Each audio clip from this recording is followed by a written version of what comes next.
திரு Sham, AIADMK திமுகன்னு narrative set பண்றத கம்ஃபர்ட்டா பார்க்கல திமுக. அதனால பாஜக எதிர்ப்பை டெல்லி வெர்சஸ் தமிழ்நாடுன்னு கட்டமைக்கிறத எளிதா பார்க்குறாங்க இந்த தேர்தலுக்குன்னு. அதுதான் பலம் கொடுக்கக்கூடிய வியூகமாக திமுக அணுகுது அந்த முறை. கண்டிப்பாக அப்படிதான் நான் நினைக்கிறேன். அது போக பொதுவாக ஒரு குறிக்கோள் நம்ம அல்லது இலக்கு நிர்ணயம் செய்யும் போது ரெண்டு விஷயம் முக்கியமானது. ஒன்று, அந்த இலக்கு ஸ்பெசிஃபிக்காக இருக்கா, ரெண்டாவது அந்த இலக்கை அடைய முடியுமா. ரெண்டே விஷயம் தாங்க. பொதுவாக இது வந்து ஒரு 80-20 பிரின்சிபிள் சொல்லுவாங்க. அடைய முடியுமான்னு எப்படி நம்ம டிசைட் பண்ணணும்னா, ஏற்கனவே அடைஞ்சிருக்கோமா என்று பார்ப்பதன் மூலமாக அந்த இலக்கை வந்து டிசைட் பண்ணலாம். 71 தேர்தல் அடைஞ்சிருக்கிறாங்க, அதுக்கப்புறம் 96 தேர்தல் திமுக பெற்றிருக்கிறது. அப்போ திமுக ஏற்கனவே அடைந்திருக்கிறது, அண்ணா திமுகவும் அடைந்திருக்கிறது. அதையும் நம்ம இல்லைன்னு சொல்ல முடியாது. அவங்க 210 டார்கெட் சொல்லியிருக்காங்க. இப்போ 210 அட்டைனபிள்னா 200 அட்டைனபிள்னா நான் எடுத்துக்கிறேன். அப்போ எந்த இடத்துல 200 நோக்கிய பயணம் தொடங்குது என்றால் கூட்டணி தான். 71 அதே தான். கூட்டணியை கட்டமைக்கும் போது நிறைய விட்டு கொடுத்தல்கள் திமுக தரப்புல இந்த முறை நான் பார்த்தேன். நிறைய விட்டு கொடுத்தல்கள். காங்கிரஸ் கட்சிக்கான இடங்கள் இவ்வளவு இடமா என்று திமுக காரர்களே வந்து அவங்களுக்கே ரொம்ப அது கொஞ்சம் மன கஷ்டமா தான் இருந்தது, புழுக்கமா இருந்துச்சு. ஆனாலும் கொடுத்துருக்குறாங்க. என்ன காரணம்? என்ன காரணம்னா, குறிப்பிட்ட ஓட்டு வங்கி வந்து சிதற வேண்டாம் என்பதுதான். குறிப்பிட்ட ஓட்டு வங்கினா இதுல அந்த செக்குலர் ஓட்டு வங்கியில தலித் மற்றும் தலித் கிறிஸ்டியன் ஓட்டு வங்கி, இது ரொம்ப முக்கியமான ஓட்டு வங்கி. அதை சிதற வேண்டாம்னு வரும்போது எக்ஸ்ட்ராவா ஒரு ராஜ்யசபா சீட்டு கொடுக்கப்பட்டிருக்கிறது. ராஜ்யசபா சீட்டு கொடுக்கும்போது கூட ஸ்பெசிபிக்கா பிற மாநிலங்கள்ல இருந்து காங்கிரஸ் கட்சி வேட்பாளர்கள் நிறுத்துவதற்கு திமுக சம்மதிக்கல. திருச்சி வேட்பாளர் அவரும் அந்த குறிப்பிட்ட பிரிவை சார்ந்தவர். எனவே சீட்டை விட்டு கொடுத்தாலும் ஓட்டு வங்கியில சிதறல் ஏற்படாமல் திமுக பார்த்து கொண்டு விட்டது, அல்லது திரு மு க ஸ்டாலின் அவர்கள் பார்த்து கொண்டு விட்டார். அப்படிதான் நான் இதை பார்க்கிறேன். அப்படின்னா இப்போ ஓட்டு வங்கி கால்குலேஷன் மட்டும்தான் இதுல மிச்சம் இருக்கு. ஓட்டு வங்கி கால்குலேஷன்னா பாரதிய ஜனதாவின் ஓட்டு வங்கி அவங்க அடைந்தது என்பது அரௌண்ட் அபவுட் 8 to 10% வச்சுக்கலாம். அதாவது 2024 படி 8 to 10% வச்சுக்கலாம். அப்படின்னா 90% எதிர்ப்பு வாக்கு வங்கி இருக்கு. எல்லா கட்சிக்கும் எதிர்ப்பு வாக்கு வங்கி உண்டு, திமுகவுக்கும் உண்டு. கிட்டத்தட்ட 70% இல்ல 65% எதிர்ப்பு இருக்கும். அதாவது 10 பேர்ட்ட கேட்டீங்கன்னா ஒரு 6 பேர் வந்து திமுக சரியில்லைங்கன்னு சொல்லுவாங்க. அதே தான் அண்ணா திமுக இருக்கும். 10 பேர்ட்ட கேட்டீங்கன்னா ஒரு 6 பேர் 7 பேர் வரைக்கும் சரியில்லைங்கன்னு சொல்லுவாங்க. அப்ப எந்த எதிர்ப்பு வாக்கு வங்கியை நம்ம பக்கம் இழுக்கணும் என்றால் பாரதிய ஜனதா எதிர்ப்பு வாக்கு வங்கி. ஏன்னா அது வந்து 90 இருக்கும், 10 பேருக்கு 9 பேர். அப்போ அந்த எதிர்ப்பு வாக்கு வங்கியை ஒருமுனைப்படுத்தினா 200 சாத்தியம்னு முதலமைச்சர் நினைக்கிறாரு. நான் கூட அப்படிதாங்க நினைக்கிறேன். 10ல் 9 பேர் பாஜக எதிர்ப்பு அப்படிங்கிறது தமிழ்நாட்டுடைய நிலவரமாக புரிந்து கொள்ளணுமா? அப்போ கண்டிப்பாக தமிழ்நாட்டின் நிலவரம் மட்டும்தான் புரிந்து கொள்ள முடியும். வட இந்திய நிலவரமாக இதை நம்ம புரிந்து கொள்ள முடியாது. அதற்கு பல காரணங்கள் இருக்கு. தமிழ்நாட்டின் பாரம்பரிய அரசியல் ஒரு காரணமா இருக்கும், இங்க நிலவுகிற மத நல்லிணக்கம் ஒரு காரணமா இருக்கும், ஒரு வடநாட்டு கட்சி டெல்லிக்கு எதிர்ப்பு இது ஒரு காரணம் தான். இப்ப நாங்க எங்க காலத்துல இருந்து எப்போதுமே ஆல் இண்டியா பார்ட்டி எதிர்க்கிறோம். இன்னைக்கு அது பிஜேபிங்க, நேற்றைக்கு வந்து அது காங்கிரஸா தானே இருந்தது. காங்கிரஸ் எதிர்ப்பு வாக்கு வங்கி தான் எங்களோட ஸ்டூடெண்ட் ஆக்டிவிசம் டேஸே.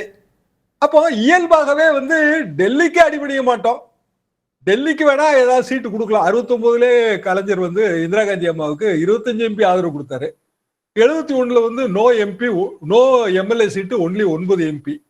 அப்போ இதை வந்து பொதுவாக மாநில கட்சிகள் கிளவரா பிளே பண்ணும். எம்ஜிஆர் அவர்கள் அப்படிதான் இந்திரா காந்தி எல்லாம் எதிர்த்து வெற்றி அடைந்த பிறகு மதுரை உலக தமிழ் மாநாட்டுக்கு இந்திரா காந்தியை கூப்பிட்டாரு.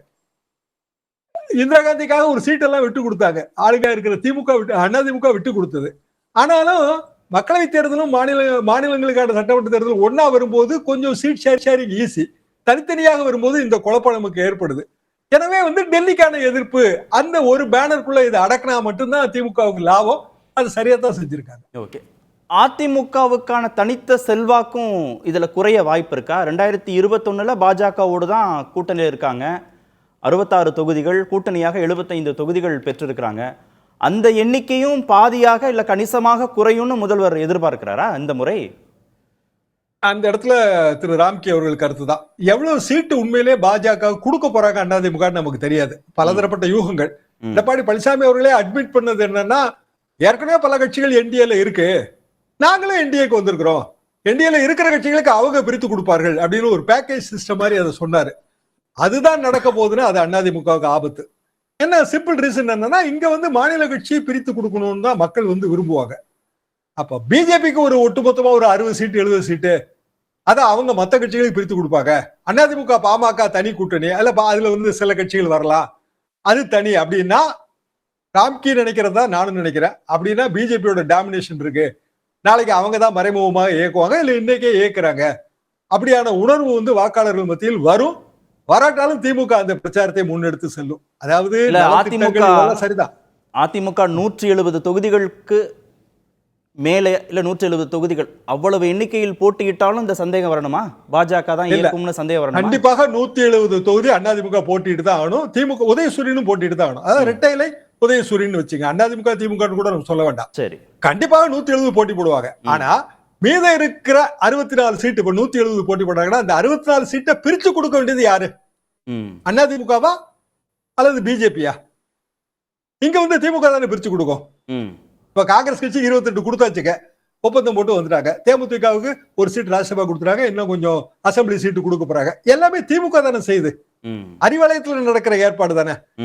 டெல்லியில நடக்கிற ஏற்பாடாக 64 தொகுதி இல்ல 70 தொகுதி, தமிழ்நாட்டில் நடக்கிற ஏற்பாடாக மீதி இருக்கிற 160 165 தொகுதி. அப்படின்னா அது வந்து நம்ம டெல்லிக்கு அடிமை அல்லது டெல்லிக்கு நம்ம வந்து பணிஞ்சு போறோம் அந்த உணர்வை தூண்டும். அதை எதிர்ப்பாரு. இல்ல, திரு டிடிவி தினகரன் ஏற்கனவே சொல்லிட்டாரு, நாங்க பாஜகவோட தான் கூட்டணி வச்சிருக்கோம், பாஜகவோட தான் கூட்டணி பேச்சுவார்த்தை, தொகுதி பங்கீடு பேச்சுவார்த்தையை பேச போறோம்னு.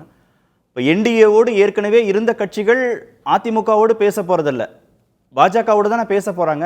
அப்படித்தானே மேலோட்டமாக பார்த்தாலே புரிந்து கொள்ள வேண்டியது இருக்கும். அந்த மேலோட்டம் தான் உண்மை என்றால் அது ரொம்ப ஆபத்தான நீரோட்டம்ங்கிறது தான் என்னோட கருத்து.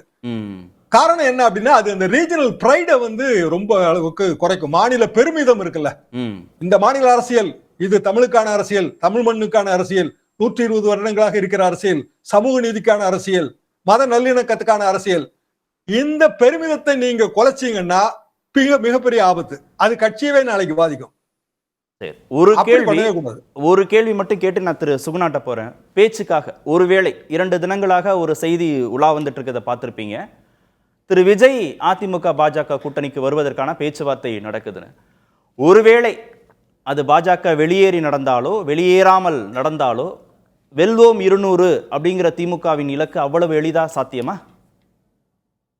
வெளியேறி நடந்தால் உண்மையிலே நிலைமை நமக்கு தெரியாதுங்க. திருப்பி எல்லா கால்குலேஷன் ரீடரா தான் பண்ணணும். முதல்ல இருந்து கன்ஸ்ட்ரக்ஷனை முதல்ல இருந்து ஆரம்பிக்கணும். எல்லா கோட்டையும் திறந்து வைக்கணுமா?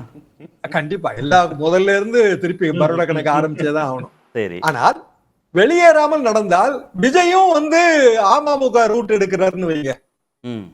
நாங்க பிஜேபியோட பேசுறோங்க, இது வந்து அதிமுக இங்க லோக்கல் ரூலிங் பார்ட்டியா இருந்தது, நாளைக்கு வந்து நாங்க எப்போதுமே வந்து லோக்கல் ரூலிங் பார்ட்டியை எதிர்த்தான ஆப்போசிஷன் அப்படித்தானே செயல்பட முடியும் அப்படிங்கிற ஒரு மைண்ட் செட்ல அவர் போனார் என்றால் அப்போ வந்து இது ரொம்ப உறுதிப்படும். என்ன காரணம்னா அதிமுக குறைந்த இடத்துல நிற்கும், 130 120.